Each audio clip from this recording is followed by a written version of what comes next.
In today's video, we will focus on the travel documents confirmation feature.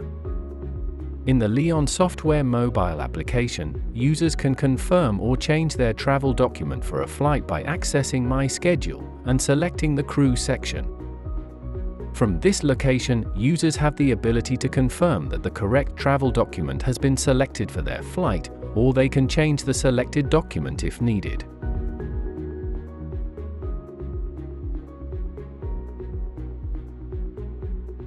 In the Ops module, a new checkmark indicator has been added to the Travel Document section within the Crew tab.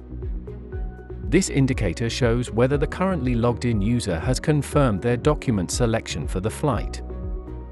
Additionally, a new checklist item called Travel Doc Confirmation has been introduced to track the overall confirmation status.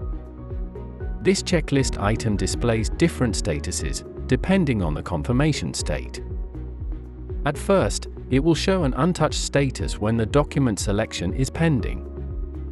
If one or more crew members haven't confirmed their documents yet, the status displays as not confirmed in red. Once all crew members have confirmed their travel documents, the status automatically changes to confirmed and appears in green. The system updates this status to green on the flight at the moment of the last crew member confirming their document.